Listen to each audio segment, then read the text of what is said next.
a legend of one man who persuaded his friends to watch every Godzilla movie ever made. This world is on the brink of destruction. We need you now, Godzillavangelists!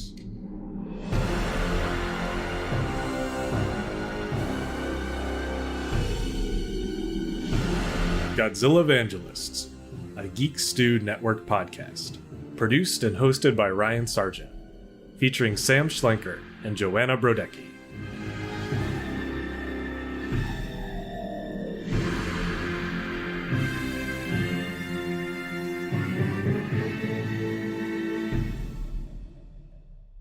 So today we'll be talking about 1994's Godzilla vs. Spacegodzilla. Yes! However, allow me to confuse everyone by first talking about 1979's A Spacegodzilla, a film concept that Toho officially approved for publication in a magazine.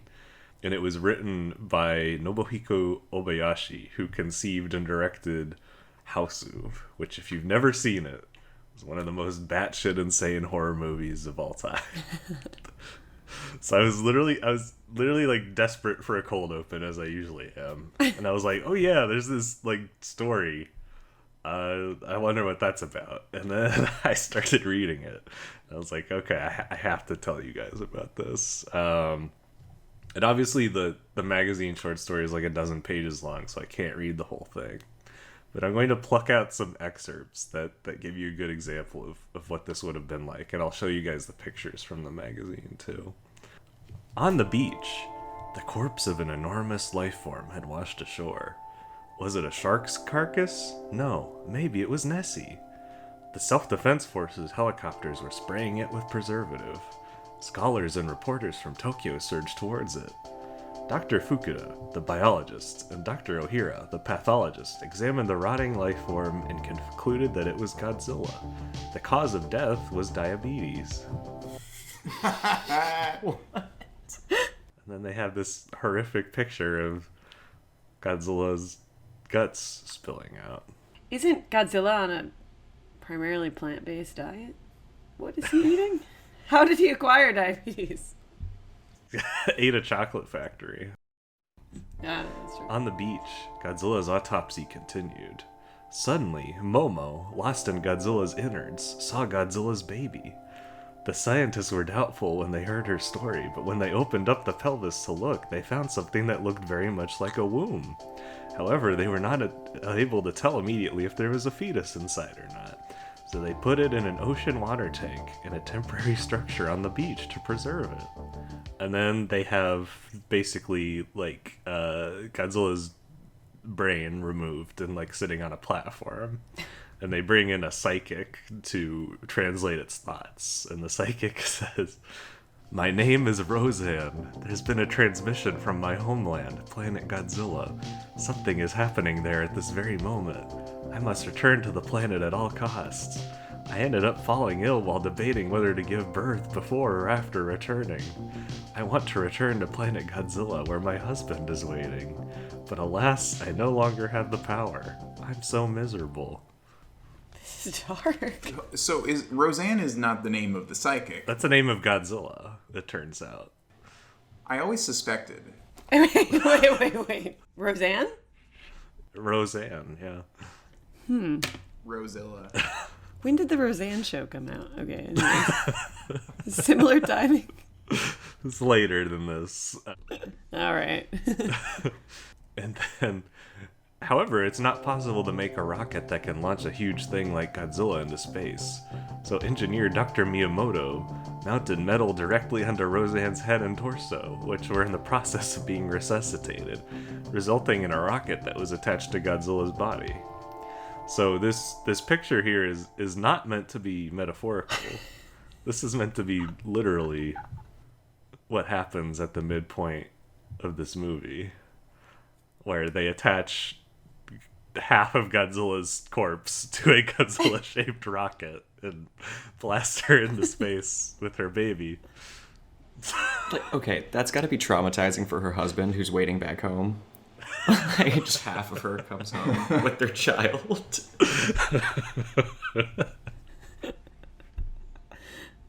I wish that was the movie we watched today.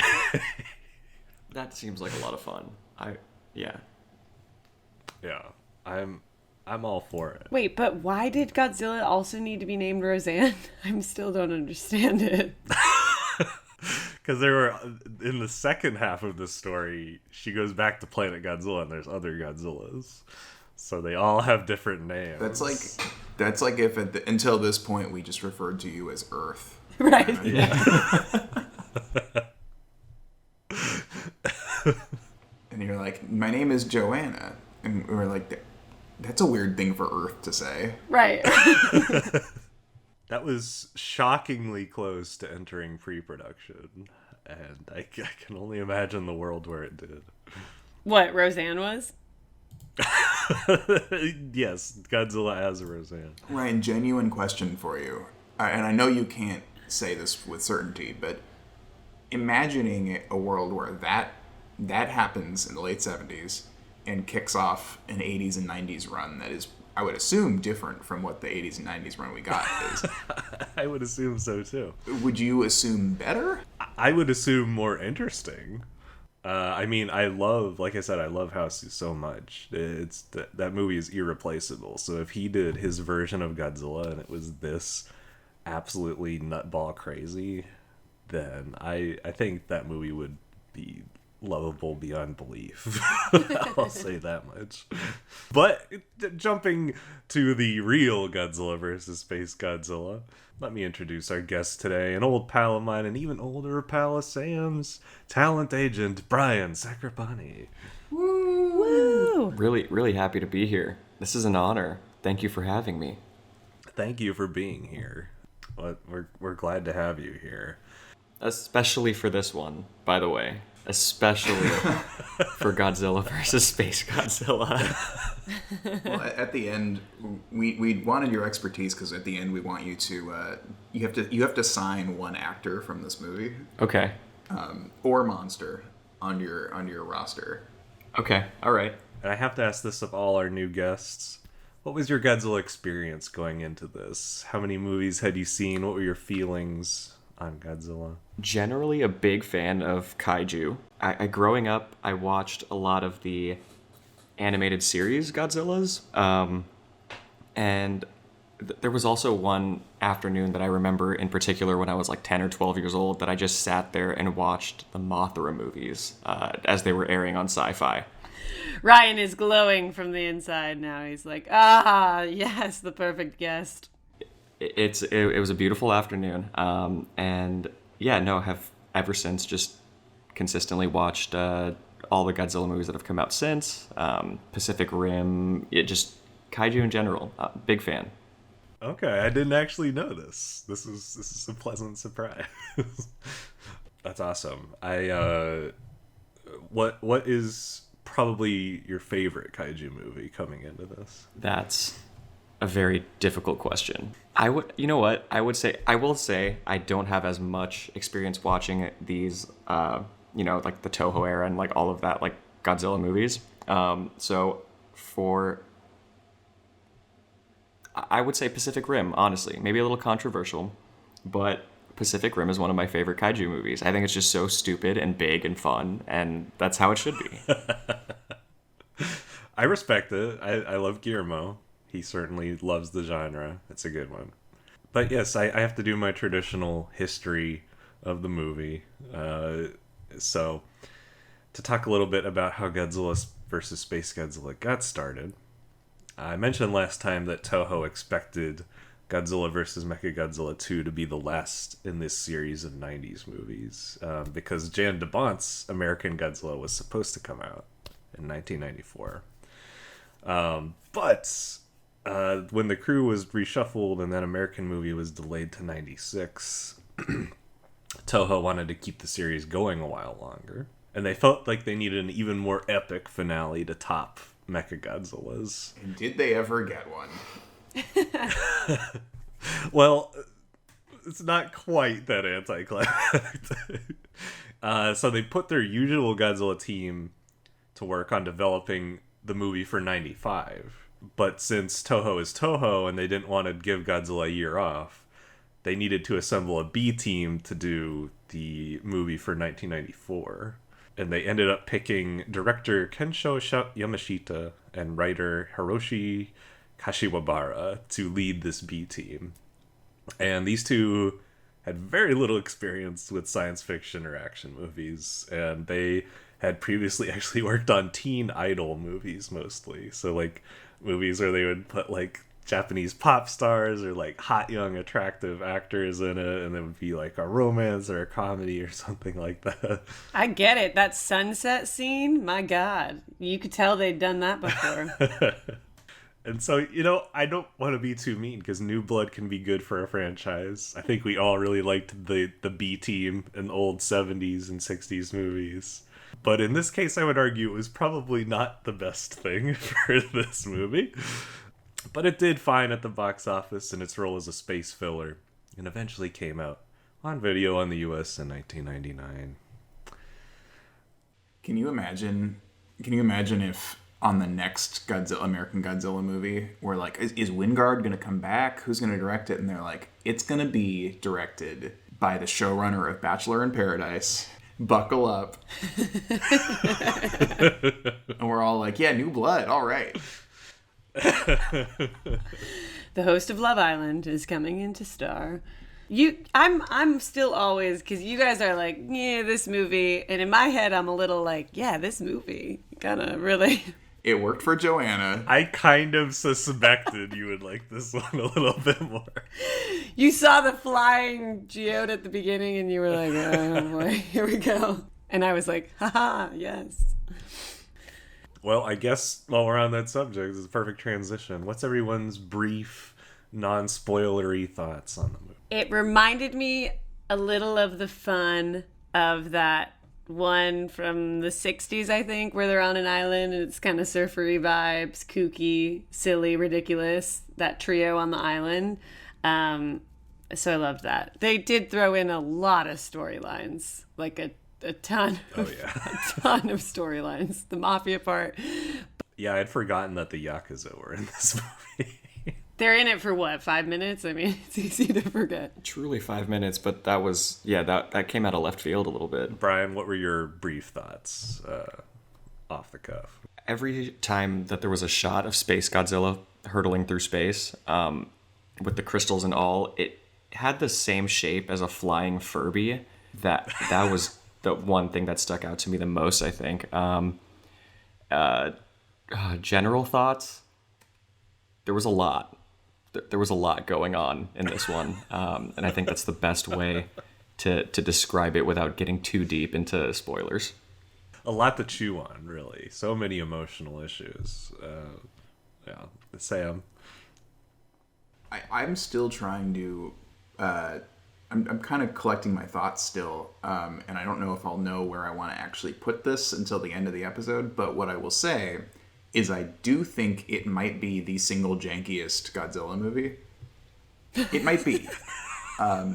It is quite something. I don't know if it is even... I think it might be in the top half of at least being well conceived, though.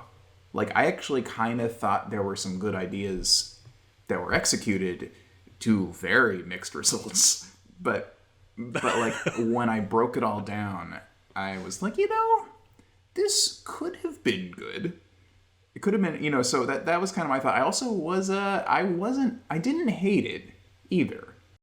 I agree with that, actually. Yeah. No, I think the concepts were strong. Yeah.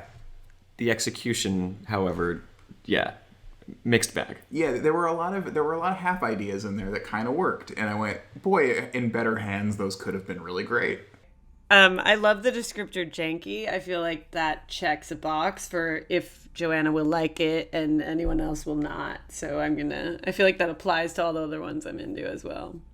I feel you, Joanna. I also sort of had a smile on my face when Spacegodzilla showed up and trapped weirder baby Godzilla, like cartoon, like Chuck E. Cheese mascot baby Godzilla inside of a crystal hole, and I was like, what in the hell? Joanna must love this, and I'm not mad at it either. Little Godzilla was kind of nightmare fuel. Like that when that thing first pops up, I was a little bit scared. Yeah. Have you seen the other baby Godzillas? I've seen like pictures of like as Sam I think described it to me, like the dirty little poop raisin Godzilla. Oh no! Don't talk about Minya like that. I feel like comparatively, this is the cutest of the ones. Like, you could have a plush toy of this one. I disagree. I think the last one was the cutest one. I think Mechagodzilla 2, Baby Godzilla, that looked kind of like just a reptile, but like that was pushed like 20% in the cute direction. That was the one. This one, I was like, what happened? Like this feels like a mascot from a theme park somewhere. I think it was the eyes. Yeah, they pushed it way over the top. I think the eyes being so big and having no life behind them was just what did it. But also, like, what is the identity of the monster looks in this movie? Because that looks like a cartoon character, and then Godzilla, as Mac described it, my wife described it, he looks like Mike Tyson in this movie. Like he is so barrel chested and like. I mean, I guess he's maybe not the angriest he's looked, but he feels so angry compared to everything else. I mean, it's just crazy. It's all over the place, just like the movie itself. But before we get any deeper, let's dive into the synopsis.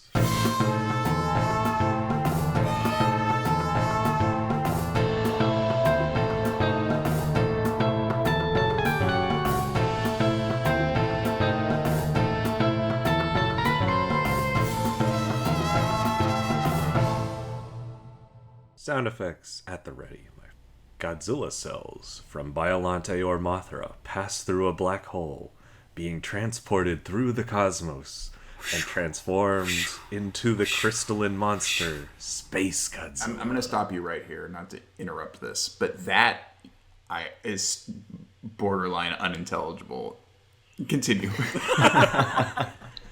Can you just repeat it one more time? No, I hear what you said, Ryan. I just can't believe that's what we were supposed to get out of that. Am I crazy? That's the origin of Spacegodzilla. And it heads for Earth, destroying a NASA space station along the way. Meanwhile, G-Force creates 2 new projects to deal with Godzilla. A giant robot called Mogera, and a psychic amplifier that will hopefully allow Miki Sagusa to control the creature. Magura. G-Force operatives Sato and Shindo are dispatched to Birth Island, where Godzilla lives with his son. Aww. To help Miki and Professor Gondo test the amplifier. Rogue operative Yuki, who wants to kill Godzilla with a blood coagulant, is also present on the island. I call him Coagula. Continue. Coagula. The humans argue over what to do with Godzilla, but agree to work together until the amplifier is tested. Mogera is dispatched to fight Space Godzilla in an asteroid belt, but is damaged and barely escapes. I'm damaged.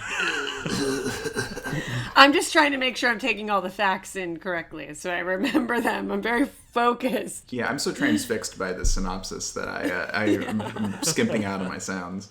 During a test of the amplifier, it appears to fail, prompting the men on the island to attack Godzilla. Ah.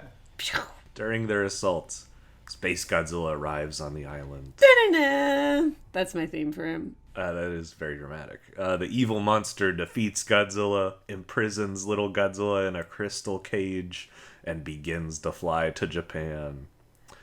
That night, Miki is taken captive herself by the Yakuza, who hope to use her to control Godzilla. What? Where'd that come from? Ah! Yuki, Sato, and Shindo manage to rescue Miki just before Space Godzilla arrives in Fukuoka, and then they board Mogera. After causing havoc, Space Godzilla turns Fukuoka Tower into an energy conductor and uses it to grow crystals around the city. Yuki goes rogue and tries to use Mogera to kill Godzilla, but is knocked out by the others. Both Mogera and Godzilla then individually attack Space Godzilla, but fail to make an impact. Miki and Gondo go to the scene of the battle to try to help the men somehow. Get on the boat! Come on! Let's go! Everyone notices the importance of the tower, though, and Godzilla and Mogera work together to destroy it. Weakened, Space Godzilla is finally killed in battle, but only after destroying Mogera. Fortunately, with Miki's help, the men escape and cuddle romantically with their ladies as the sun rises. Godzilla returns home to little Godzilla, who is safe and happy. Walking into the sunset in the ocean, the only ending known to Godzilla movies.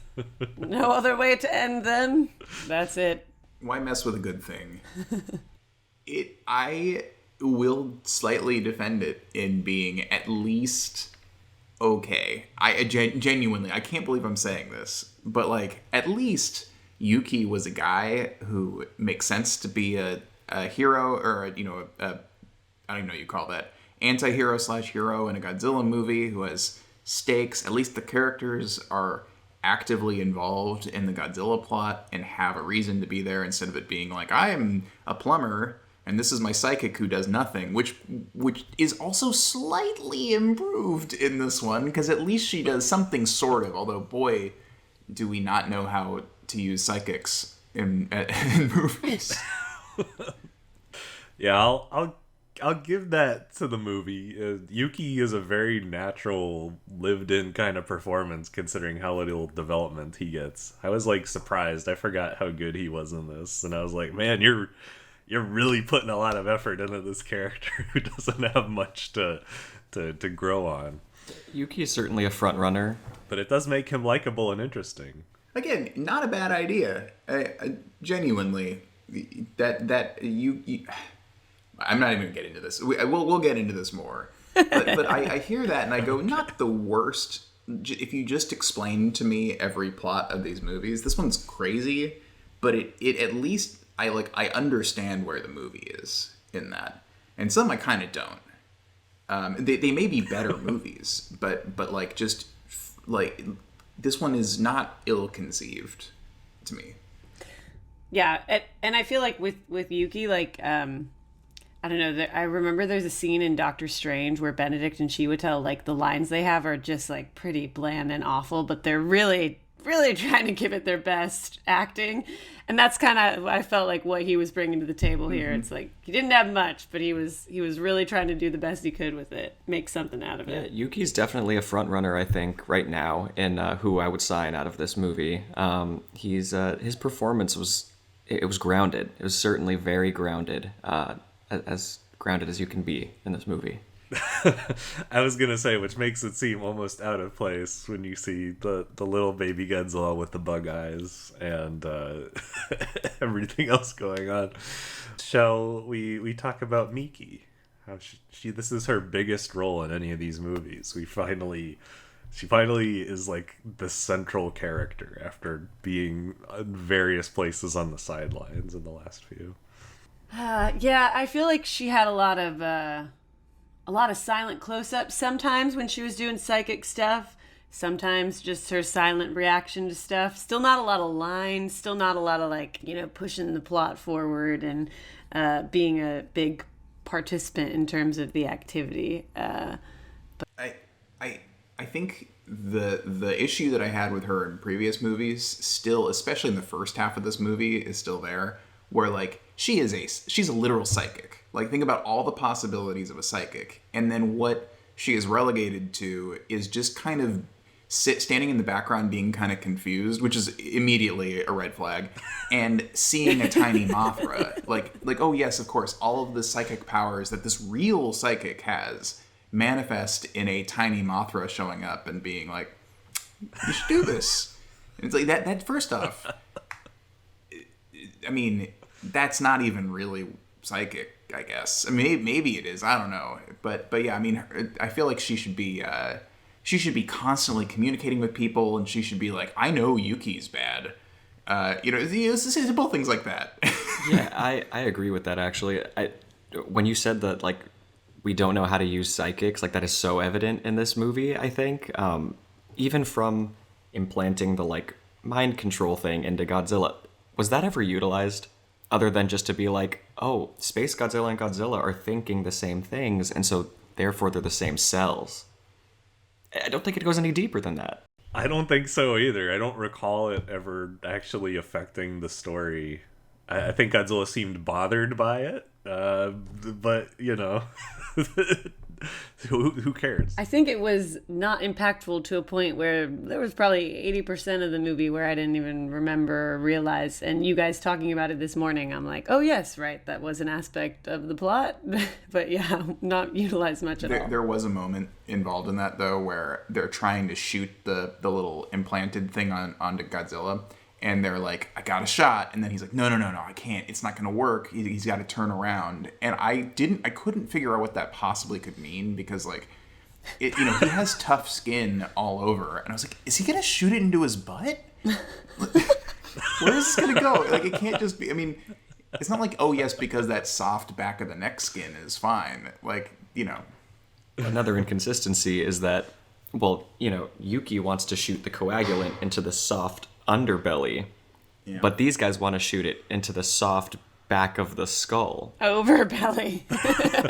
Right, where all his spines and fins are. So, is Godzilla just soft all over? He must be. Apparently. That sweet old lizard. Miki's role seemed to be primarily developing psychic powers when the plot demanded it. She was like, oh yeah, I have kinesis now. And then I can see through people's eyes. Just a very quiet bystander. And also, like, if you're going to have the Mothra twins in, they were probably in, 3 minutes total of the film? Like, weird plot kind of device to have them. And then sometimes show these glittering images of Mothra flying through space. But were they just doing that, Ryan, because their, audience polls showed that people like Mothra, so they're like, stick her in there for a second. Like, she had nothing really to do with the movie. Yeah, as much as I love Mothra, the fairy Mothra concept, as they call the little cute-looking ones, is pretty stupid, and it's very obvious they just wanted more merchandising, like another toy design to sell. And they were also working on those Mothra solo movies.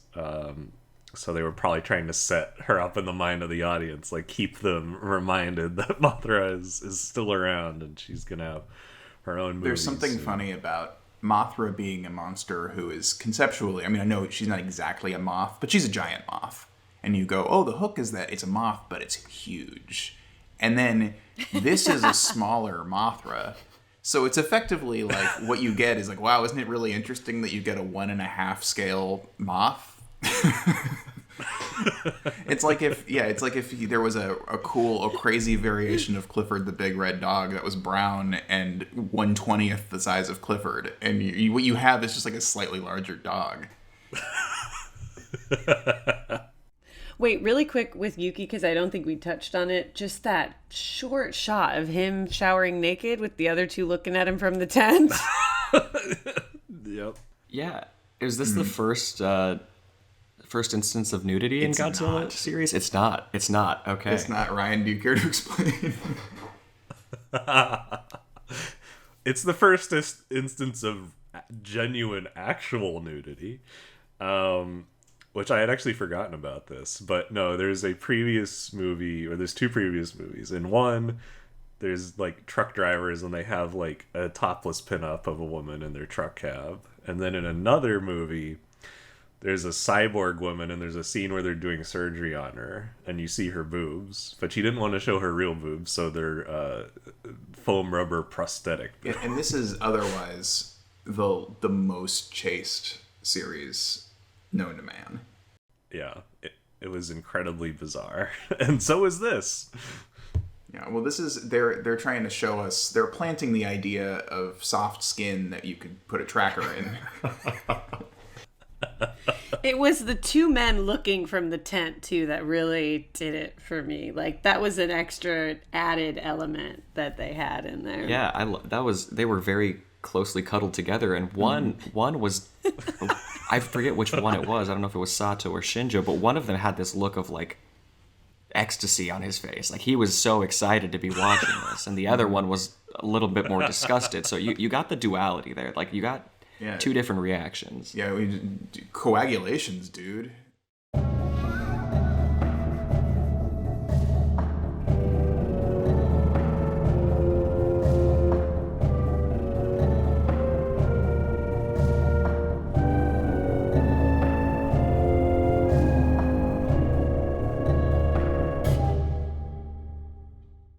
And I loved his when Baby Godzilla showed up, when he's like, or Little Godzilla, when he's like, ugh, not again. Like, I just love whenever they have that kind of sarcasm and they're tired of the monster stuff. I like that vibe always. Their relationship was cute. How he's like, I want to kill the hell out of your dad, but you're okay with me. Yeah. I mean, kind of going off of the whole idea of like wanting to kill Godzilla, I understood his motivation, but why at no point did anybody even try to dissuade him from doing it? They had a very clear mission. Yeah. We need to implant this tracker, mind control, we got to use this whole thing. At no point do they ever try to stop Yuki from murdering Godzilla on this beach. Or taking that shower. Or taking that shower. Or taking that shower. They do give him that fantastic, didn't show on screen, but somehow a strong enough bop on the head to totally knock a man in a helmet out. Like he was wearing a helmet, he got a head bop, and then he was passed the fuck out. Trust me, I know all of this man's weak points. That's what the shower was setting up. But if they had, cut him off sooner, we wouldn't have any conflict in the film, So they just got to be like, that Yuki.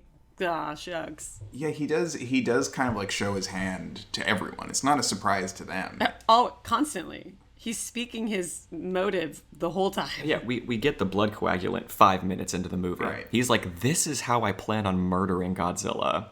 What do you all think? And everyone's just like, oh, Yuki. Yeah, it's like the when we were in high school, there was a guy who brought a knife to school and was supposedly planning to try to stab another student, but he showed everyone the knife and he was like, check this out, I'm gonna stab him, and they're like, oh, we're gonna report you. And so he that was his undoing. It's similar. Yeah. If you're gonna really do it, you can't show people and tell everyone you meet. Unless you're talking to the G-Force. Because they were just like, yep, sounds good. Which, was he tied to them, or did he just get to the island of his own accord? He just rowed his little boat out there to kind of do his own research. I think he must have been G-Force, but I don't think they asked him to come on that assignment. He's just like, I'm also here to kill Godzilla. They were like, are you G-Force? And he's like, I'm a fan of the movie G-Force with the gerbils. They're like, all right, fair enough. Come aboard, sir. I still gotta watch that one. Well, I think that's the real question here, is who is more effective, Godzilla's G-Force or the gerbil G-Force? I think it's a clear answer, based on this movie at least. Yeah. Even never having seen G-Force, I can probably tell you that they do better in their movie. Anybody got anything to say about Shindo or Sato? I loved the introduction to Sato. I think it was Sato, where he's just dancing on the boat. And I think his line is something like, I have nothing in the world to worry about. But like, yeah.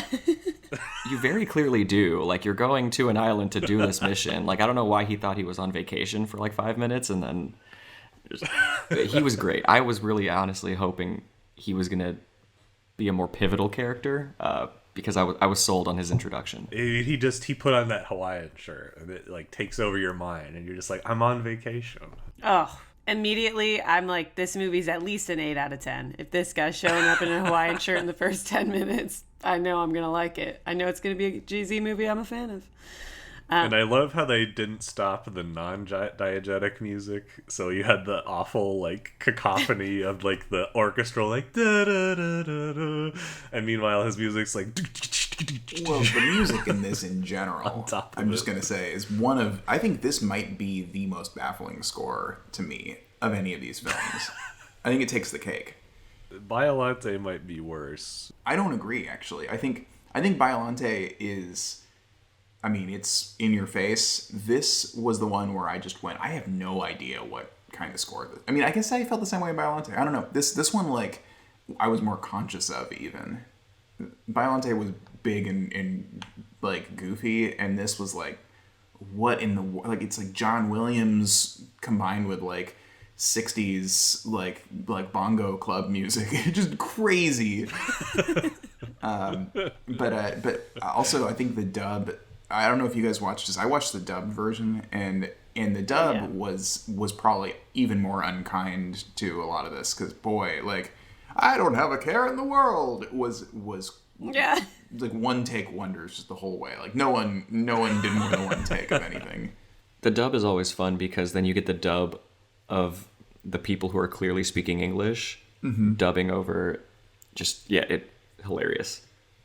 I missed it this time. I watched the sub version, but I can imagine. I remember this dub is pretty rough, especially, I guess this is jumping away from the characters for a moment, but especially the scene where like it's like the businessmen in the arcade.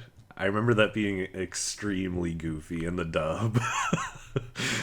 No, I was gonna say Mac the whole time couldn't get over the dub. She was like, I can't even tell if this is how good or bad this movie is because the dub is so horrendous. Like, they clearly didn't care.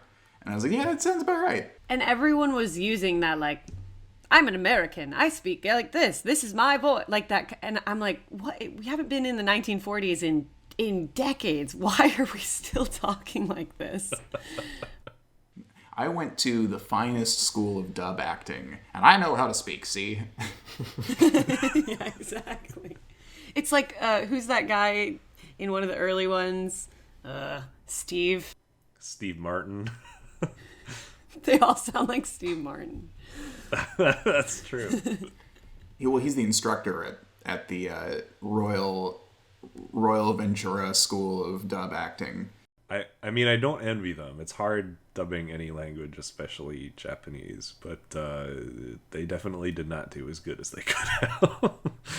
Back to the characters, Ryan. Is it now a trope of... Because I feel like it's been at least 3 or 4 of these movies that have had, like, 2 goofy friends who work as, like, an official government or operative roles who are, like, just dummies. 2 dummies who are friends at this point. 2 dummies who are friends.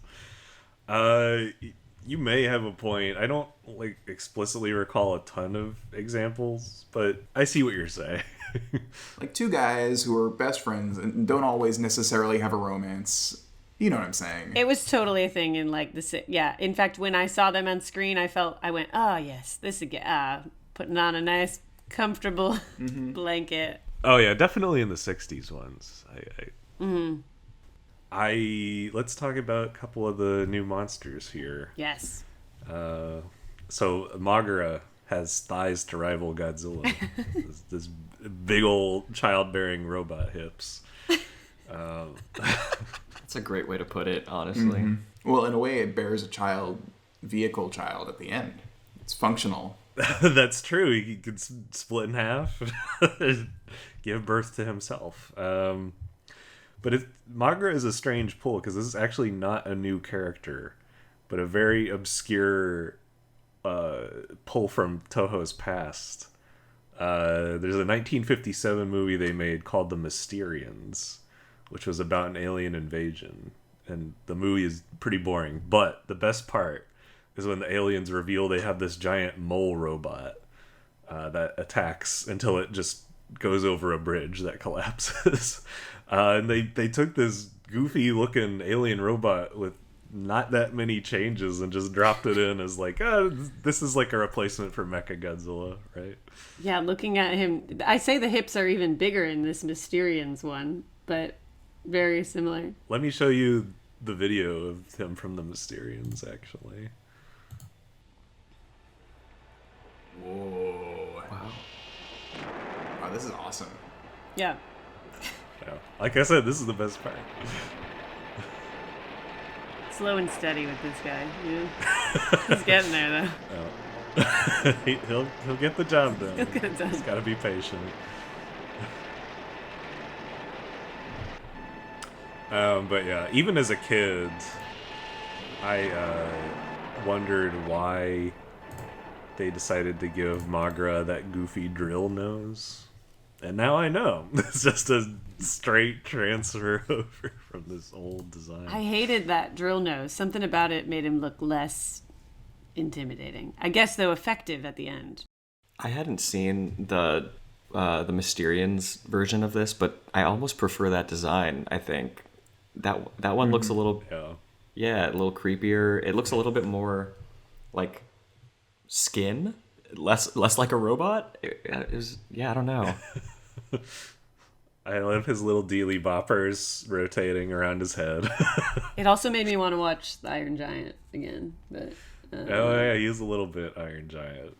I will say I thoroughly enjoyed the battle sequences in this movie, and I think a lot of it maybe had to do with like Mogera being in there, and like it gave me Pacific Rim vibes. See, we're tying it back. Mm-hmm. We're tying it back. We've got the Jaegers versus the kaiju. It's great.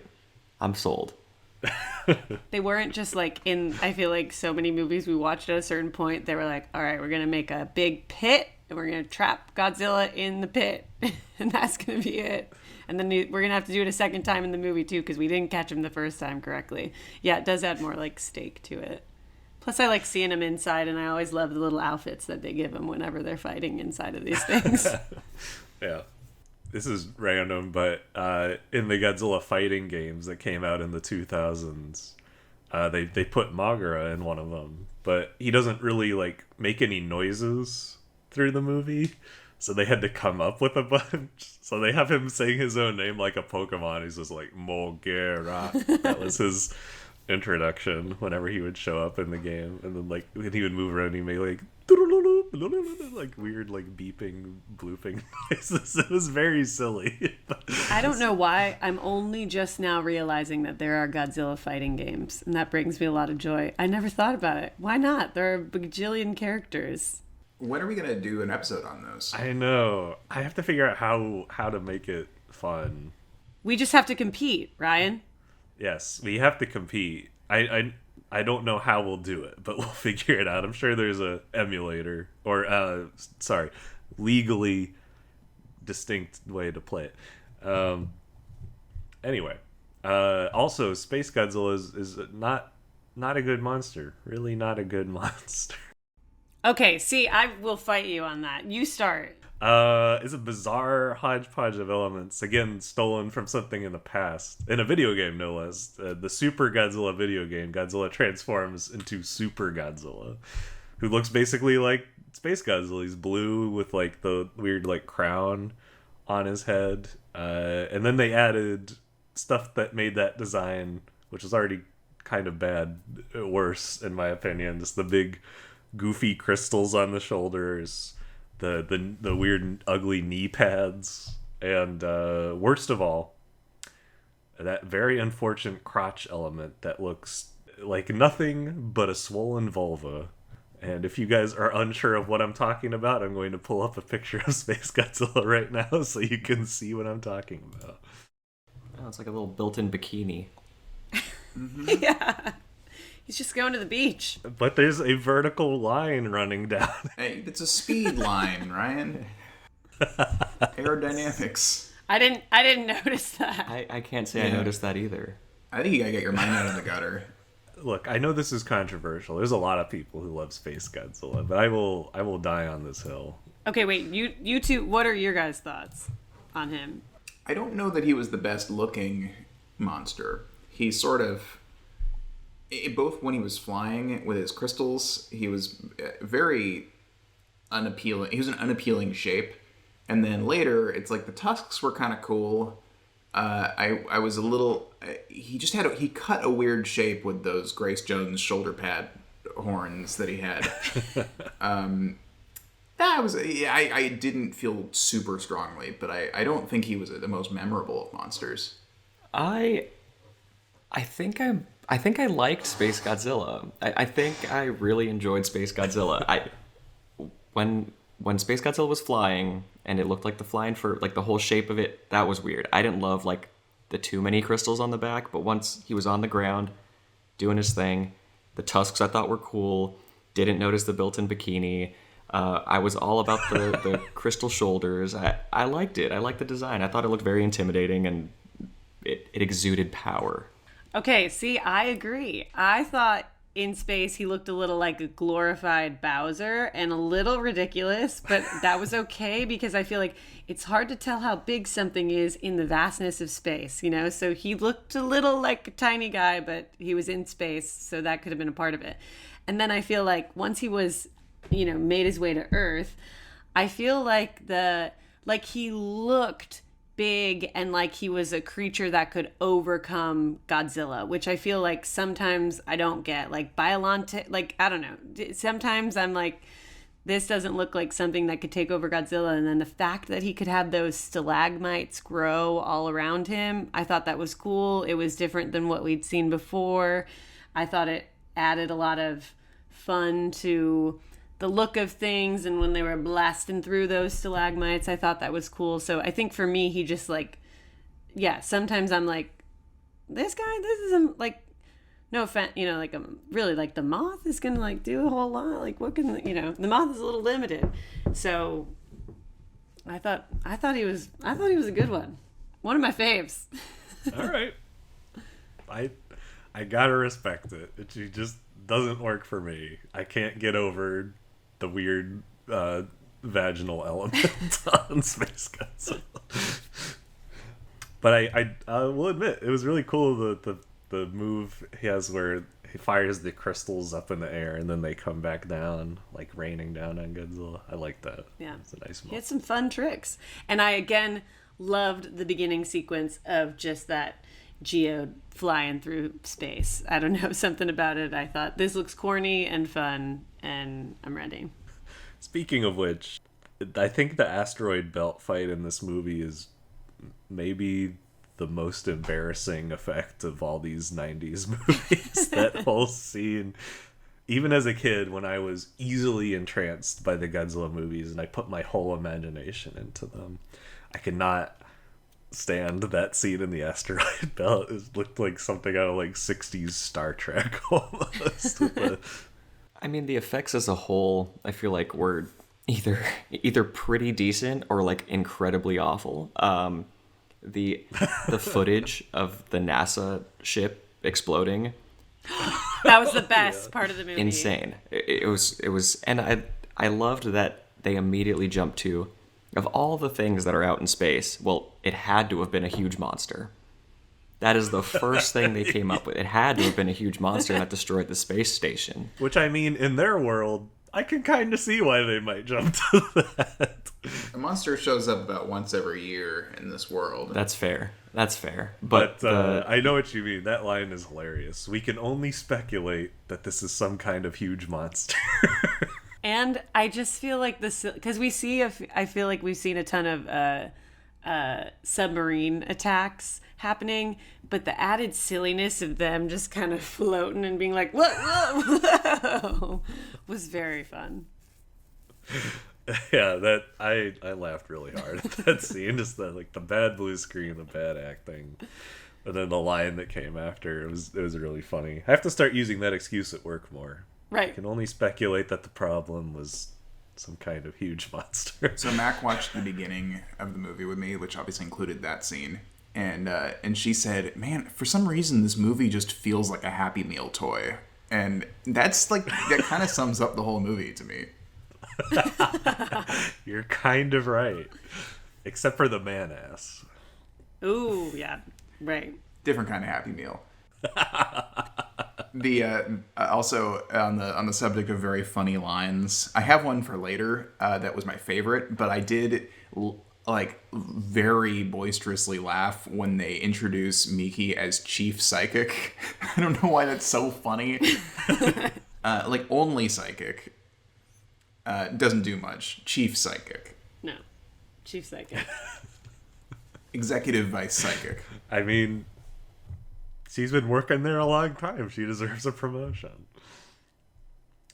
She probably deserves another one after the one scene in this movie where the scientist is giving ample warning about what not to do with the amplifier. Yeah. And he does it anyway. He just toggles the switch up and down and fries her brain, and then he doesn't even apologize to her afterwards. He's just like, oh, who can blame me? Well, this may surprise you, Ryan, but he turns out to be a villain. I know it's surprising. He is, right? Yeah, isn't that the same? He works with the Yakuza, I think. I think he ends up like being. I think he's the mafia. Yeah, Finn Nerdy Man. I thought it was a different dude. It threw me off too because I was not sure how we got there, like how it is that he ended up being part of the Yakuza, but I think it was the same guy. Maybe I'm totally wrong, in which case, yikes, but I thought he was. I got the same read. Okay, maybe he was. Maybe I'm wrong. That would make a little more sense. But regardless, even if you don't feel sorry, you apologize in the moment so you don't look like a psychopath to all these people. No, correct. I mean, why would you want to fry her brain when you're going to need her if you're, Right. you're going to need her We brain? need that brain. I will show my hand here and say he has my favorite line of the whole movie, which is also the dub delivery makes it. But it's him or the guy I think is him. Later when they've kidnapped Mickey, and she says, "Why are you doing this?" And the line is, "Why are you doing this? Power." He's honest. No, it actually, if anything, like I there have been a few movies, including I just watched the new Batman last night, and there are many times where I wish that these characters, Rami Malek in the latest Bond movie, same way, I wish they would just say that instead of like the long monologue that is just like talking in circles and doesn't, it's just literally power, but like with a lot of, well, aren't we the same two sides of a flipped coin? No, just say power, dude. Right. Oh, I know the one you're talking about. Yeah. Yep. We are both brothers in spirit and also literally, but also aren't we enemies? But are we? Think about it. The world can be destroyed or protected. All right, dude. Say it. Just say you were greedy. Just say you were greedy. I mean, I think in any movie, probably about 80% of film and television monologues should be cut to 2 lines whenever they pop up, whenever they appear. But there's like maybe a handful that work. But yeah, most of them end up. I hear you, because it's usually just an excuse for someone not actually having a very good motivation. It's like, well, maybe if they speak really vaguely and start, quoting. I felt so bad for little Godzilla when he got put in the crystal hole. Aww. But what the hell are those crystal holes doing? Are they just? They're just like little trap holes, hole traps. I know. I guess the idea, based on what we find out later, is they're like Space Godzilla batteries. Like he sent them ahead of time so he could keep his phone charged. But it's kind of inexplicable because why are they perfectly set up to be cages for something the size of the little Godzilla? Yeah, the functionality is a little bit of a mystery, but I do agree. I feel bad for, as creepy as he looks, I feel bad for little Godzilla just the entire time. I mean, he's getting tear gassed. That scene where he's just getting tear gassed and they're just like, classic. Like, yeah, I'd be upset too. Like, yeah, dude, you're getting tear gassed. Just little Godzilla's a victim the entire movie. 100%. Oh yeah. But listen, it's going to make him stronger, okay? His origin story is going to be really great by the time he's an adult because of all of this. He's either going to turn out to be, as an adult, like an incredibly wise, well-adjusted, like put together, caring guy, or just a total disaster, super self-destructive and just tortured. Yeah. One or the other. Yeah. You'll have to see in the next movie. But it's interesting, they actually filmed a scene where Godzilla tries to get his baby out of the cage, tries to rescue him, but he can't. But they cut it because it made kids too sad in the previews. But that just leaves you with the impression that Godzilla cares more about fighting his rival than helping his son, because he just kind of leaves after that in the final cut. And the guy who played Godzilla in this movie was very upset about that, actually. He was like, this is my shining moment, and you took it out. That's always odd to me, because I always forget there's an actor playing Godzilla, but of course there is. But it's like, was that really his shining moment that was going to get him the rest of the fantastic roles he was going to get in his career when he was in this suit hugging a fake little Godzilla? I don't know. But maybe. Did I ever mention to you guys? I'm sure I have. But the time that I was working and I was at a large sound stage, and one of the women who worked at the soundstage sees me and goes, "Have you ever considered acting?" And I went, "Oh, well, I mean, no." She goes, "Creature acting, like in the suit, because your frame." And I'm exaggerating a little bit, but she literally did say, "Have you considered acting, creature acting?" Because apparently I am like the exact build. I'm not quite Doug Jones, but like I'm the right build to play monster suit characters. Wait, Sam, how have we been doing this podcast for 700 years and you have not yet brought this up? I don't know. That's an incredible factoid. We need to have you do it. You gotta have a creature acting role.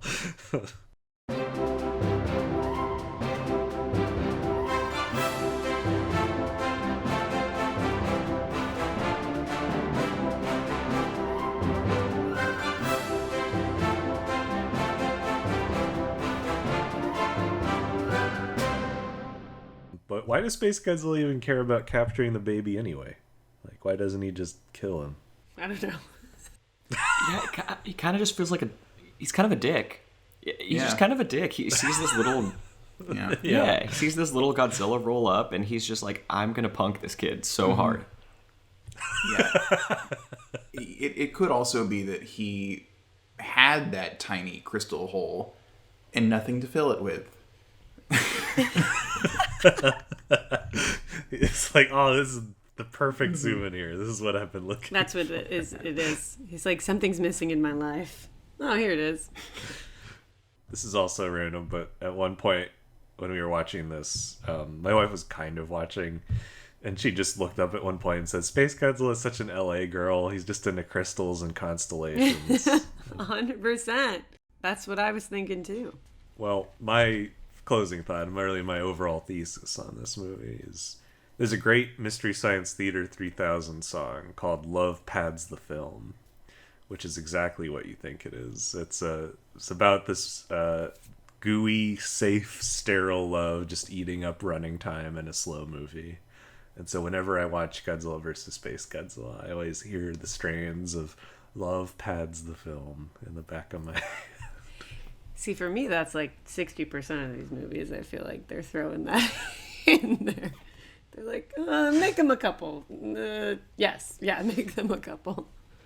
I guess it's just the enhanced focus on it and the fact that for the most part it doesn't work. I liked Yuki's... I mean, I don't know that there wasn't much to it, but it kind of at the end, I was like, these two I could see. It felt more genuine. I do. Yeah. I mean, I think that's just because he's so good. He makes it work, He's even so good. though they don't really have a reason to be together. I appreciate that they're both a little bit older. Yeah. And that his, like, kind of hitting was, like, want to grab a beer. Like, that felt more... They're not, immediately like, oh, we're in love for the rest of our lives. It's like, we're just going to grab a beer. It's nice. It's nice. With all that said, shall we go to the judgment? Yeah, let's do it.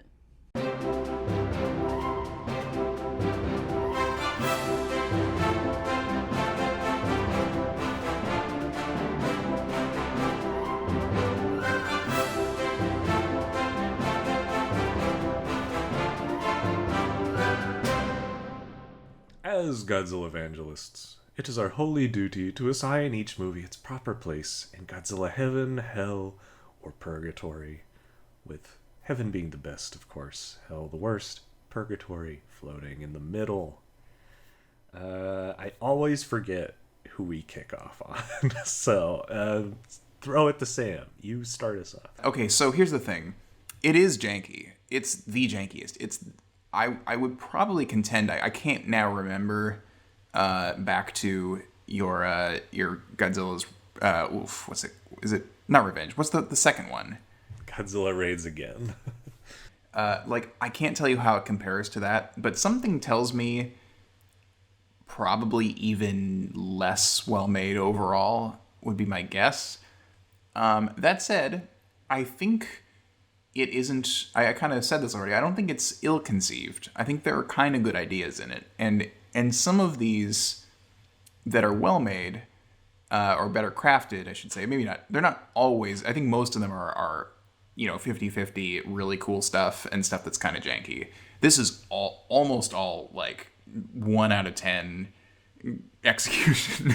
Like, it's that One. yeah, I don't think. I mean, boy. I mean, okay, maybe not one.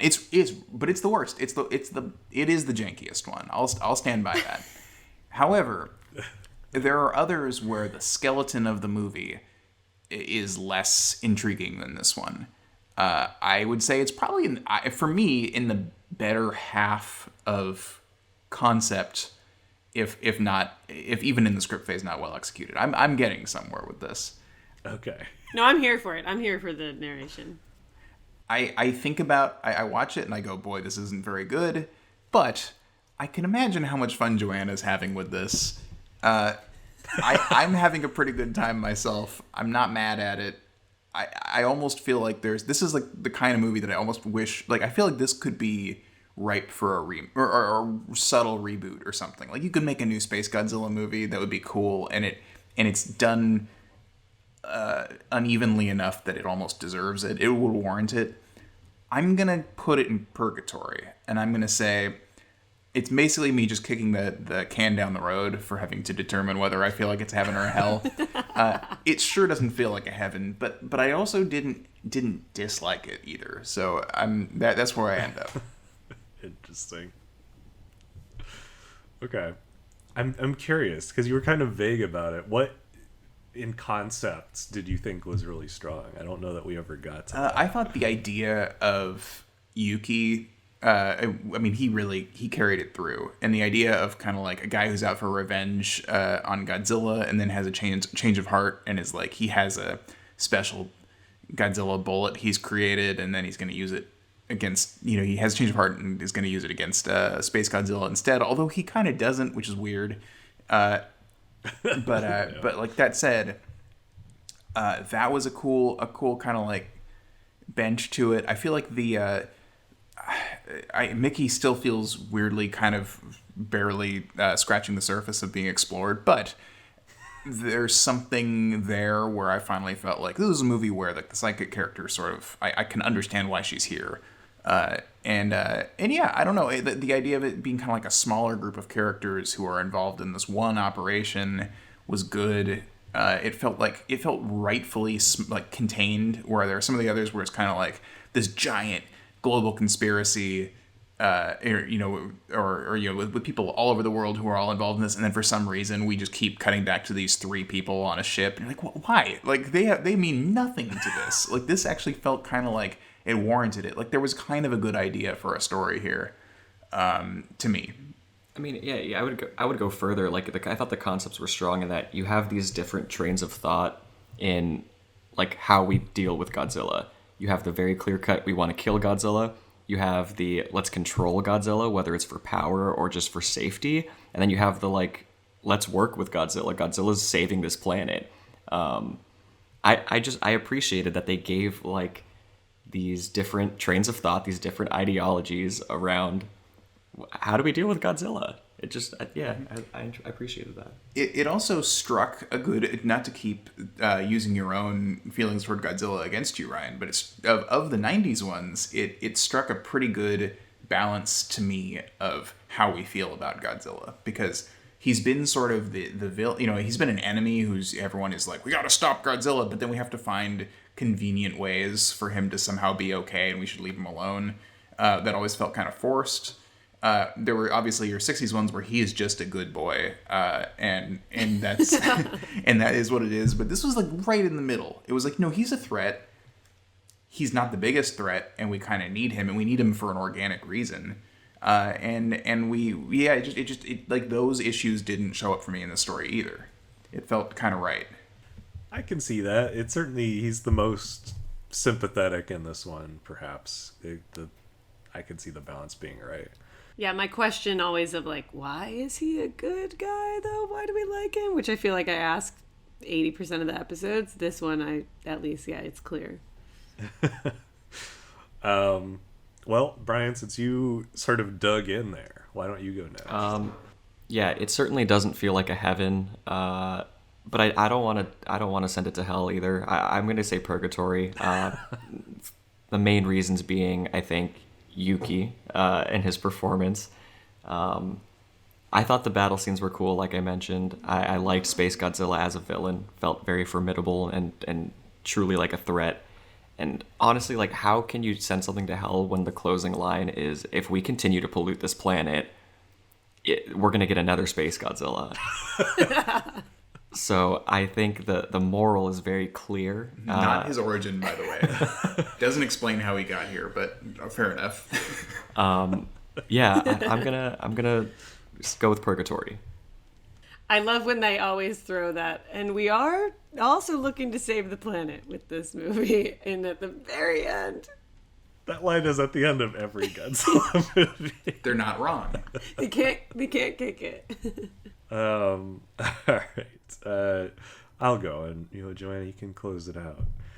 It's been no great secret in this podcast that Spacegodzilla was at the bottom of my list, or at least very close to it.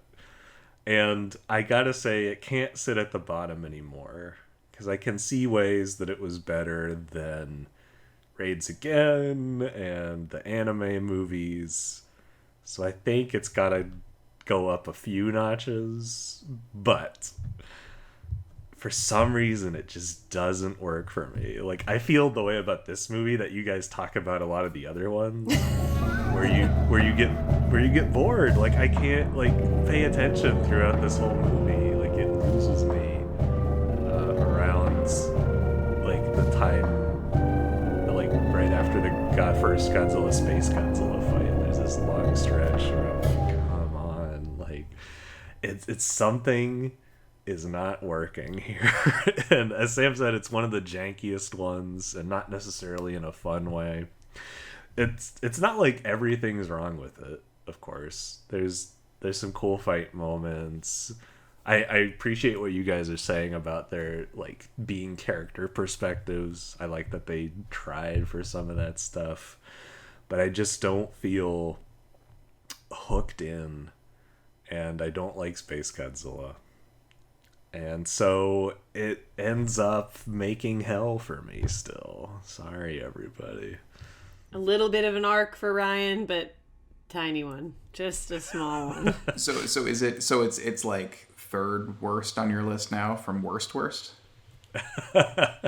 It's somewhere fourth worst. Wow. Around there. I have to think about whether it's better than Terror of Mechagodzilla or not, because that one also loses me. They're approximately the same. Those are both around in the same area. All right, Joanna, bring us home. Yeah. Yeah, loved the jankiness. Always love it. Loved Space Godzilla. Thought he was a formidable opponent and thought he had a lot of fun new characteristics that we hadn't seen before.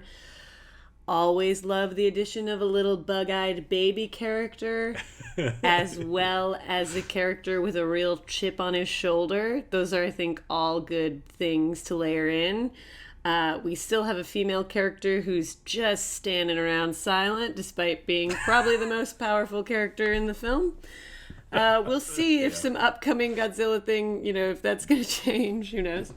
And I think it still did have the problem that basically every Godzilla movie has, if they have too many characters and they have too many plot points, and if someone in the edit was like, how about we if we could just cut 10 pages out of this overall and cut characters by 30%, we could probably have a more refined story going on. So yeah, there was still fault there. So for me, I'm going to put it in high purgatory. It doesn't quite hit heaven for me. I would say, Lord. Despite the fact that, I'm pretty transparent about this, many of the films we watched, I can't really remember the specifics or details or how many, but if I had to guess, I'd say this is 7th or 8th from the top for me. Hey! Not remembering what goes above it, but, Wow. but that just feels right.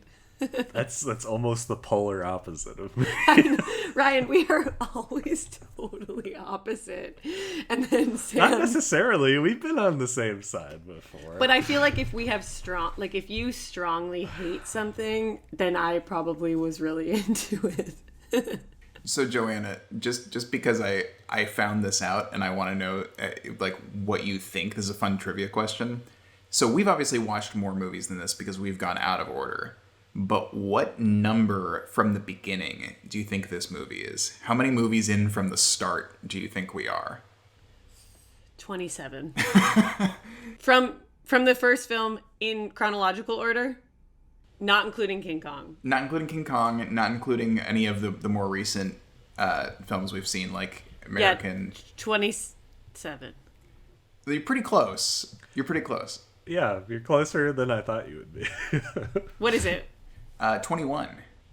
I was going to say 32 at first, and then I went, no, Joanna, that probably just feels like, because you feel like you've watched so many of them, you better pare it back a tiny bit. I hear you, and I felt the same way, but then I tried to distinguish 21 movies in my memory. Like, okay, what was number 17? Okay, and I started to try to do that, and I was like, oh boy, yeah, this is a blur. I would not be able to do that. I'd be like, oh yeah, the one with the big plant. Mm-hmm. But then what about that lady that was in space and had a lot of really formal clothing on that spaceship? Mm-hmm. That's kind of how I remember them in my mind. This isn't saying we haven't enjoyed the ride. It's when you're in the moment, you have a hard time distinguishing 21 films. This is going to be rough when we get to our finale episodes and we have to rank stuff. We're going to have to make you guys watch all of them again. No. Sam and I are going to make a cheat sheet. We're going to make a long Google Doc with like 5 sentences about each movie so we can remember. Well, let's wind down here. Wait, quick question. Who are you going to bring in? Who are you going to start repping from the movie? Oh, yeah. Is it Yuki? Yeah, Yuki feels like a clear frontrunner here, but, like, Little Godzilla, whoever performed Little Godzilla, I will say, close second, very close second. As frightening as the design was for me, the performance, I thought, well earned. Yeah. Maybe bring them both on, and they could have their own little spin-off, because they do have that kind of cute, the two of them have that cute thing going on. Yeah, that's like a fun buddy cop movie right there. Little Godzilla and Yuki. I think we've got something. Perfect. I can't wait to see If you were casting a current day Little Godzilla and human buddy movie, who would the human be? Wow. Oh, can we all say it? Can we all vote on this? Yeah. Yeah, I would love for somebody else to go before me because a top contender who I'd at least have to bring in to read would be The Rock, for sure. I mean, just hands down, it would have to be The Rock. He would get the part is the thing. Yeah, he was my first thought as well, but it felt too obvious almost. Right, but they could sing. So much fun. This is a very weird pull, but it was the first thing that came into my mind. John Mulaney. I think would be very funny. So fun, different vibe than The Rock, and so fantastic. See, I was kind of thinking like a Robot and Frank situation where it'd be like Richard Jenkins is a hardened old man who doesn't love anyone anymore and then is given a companion Little Godzilla. I think that's the best so far. I think we've got it. Yeah, I think that's it. Plus, I just love Richard Jenkins. If he's starring in a movie, I'll watch it.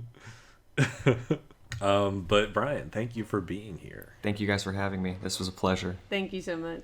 We actually have a new Apple Podcast review. What?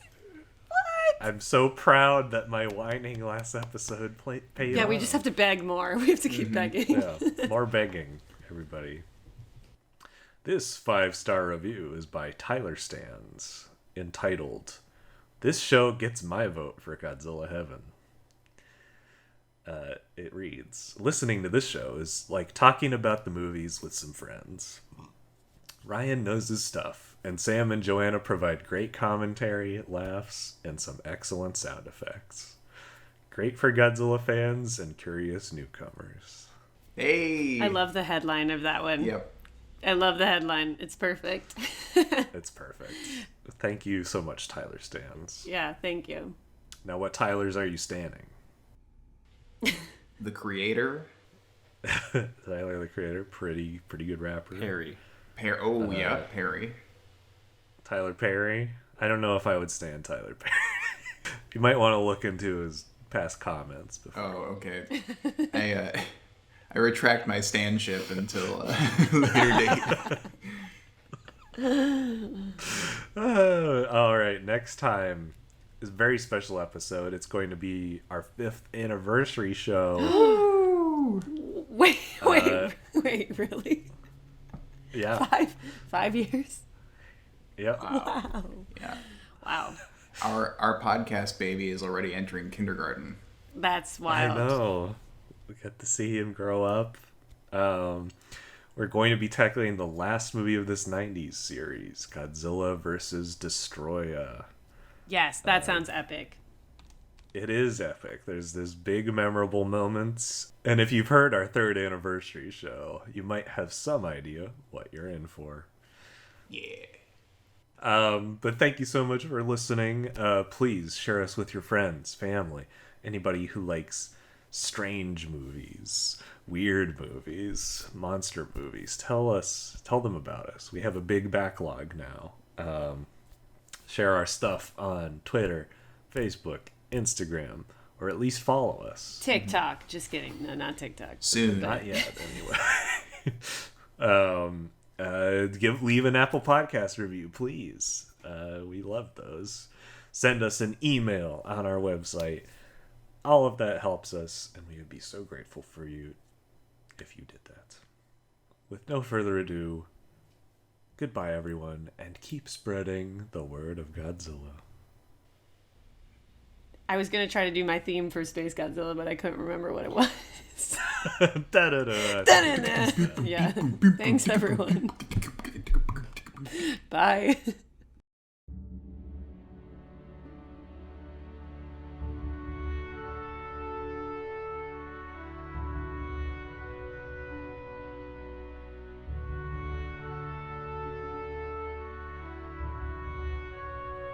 Godzillavangelists is brought to you by me, Ryan Sargent, and my friends, Joanna Brodecki and Sam Schlenker.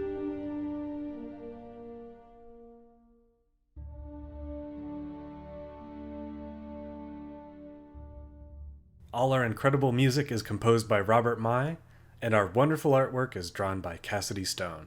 This episode was edited by Dylan Jones. Special thanks to our families, friends, and the wonderful artists who made the movies we talked about today. Godzillavangelists is a satirical, critical work, not affiliated or endorsed by Toho, Legendary Pictures, or anyone behind the Godzilla series. Visit our website at godzillavangelists.com. We're also on Twitter at GodzillaCast and Instagram at GodzillaVangelists. If you prefer to listen to us online, we have a YouTube channel. Thank you so much for listening, and we hope you join us next episode. In the meantime, keep spreading the word of Godzilla.